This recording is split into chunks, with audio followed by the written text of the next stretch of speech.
Yes. Ha. Doll's house is a 5. 5 right there. I hope you're seeing that. We are moving, and I hope you're also moving.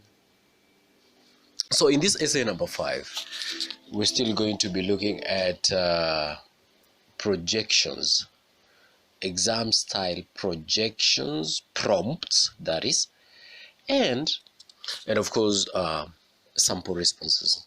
Remember, exam style questions and sample responses that meet the examiner's expectations. So brace yourself, buckle up as we do this together. Now, essay 5. Both parents and children have an obligation to take care of each other. Write a composition in support of this statement, basing your argument on events in a doll's house. Both parents and children have an obligation to take care of each other. Write a composition in support of this statement, basing your argument on events in a doll's house. Yeah, even before we look into the whether both parents and children, they have any obligation to take care of one another, I find that I agree with this. I don't know about you, but indeed it's very true that parents and children, they have an obligation to take care of one another. So let's see if this particular play has those particular assertions supported throughout. So down there, there's our response. Parents are tasked with the obligation of raising their children in a morally upright nature. This is because children are impressionable and they ape what they see. On the other hand, children have an obligation to care and protect for their parents as well. Now, Nora plays with her children. She also does not tell her father about Helmer's illness because she does not want him to worry when he is ill himself.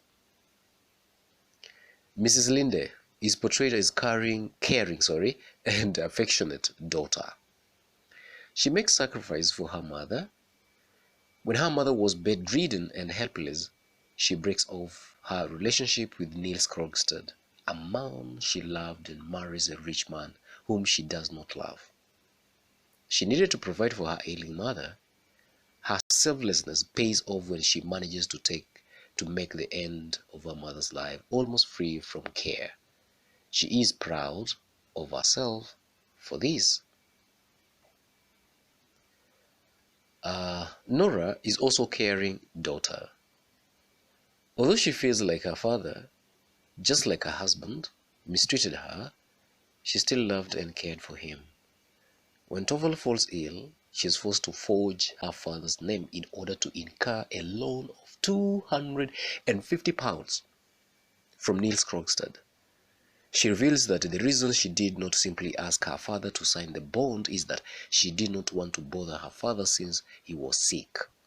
Therefore, she plays her filial role of protecting her father from disagreeable news in order to spare his anxiety.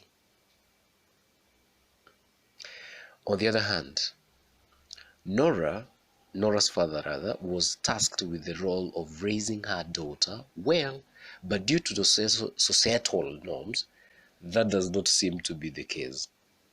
She says that she has been greatly wronged by her father. How he forced her to have the same opinions as him. He called her his doll child and played with her like a doll. And she grew up and made nothing of her life. All she does is perform tricks for her husband. She reckons that her father committed a great sin against her. Parents have a duty to live responsibly or risk harming their children inadvertently. Dr. Rank is ailing and even eyeing imminent death. Imminent death. He inherited a deadly disease, consumption of the spine, from his father. His father is famous for his youthful amusements. His reckless lifestyle negatively affects his poor son. Rank sends a card with two black crosses to the Helmers, hinting that he succumbs to the illness. In conclusion, it is indeed true to say that both children and parents have an obligation to take care of each other. Yeah. And you too, when you grow up and you're done with your schooling, you need to go back and, take up the roles. Okay, on a light note, don't kill me. Now, good students, again, this also marks the end of this particular work. Episode. Yeah. Episode. And of course, this is episode number 5. Why don't you do this? Subscribe. Subscribe because that is the only way you'll stay hooked up of the future updates. You don't want to be left out, of course you don't want, and especially as you're preparing for your exams. Yeah, that's on a light note from me. And above all, I wish you the very best, guys, and take care of yourselves out there. Good day for now.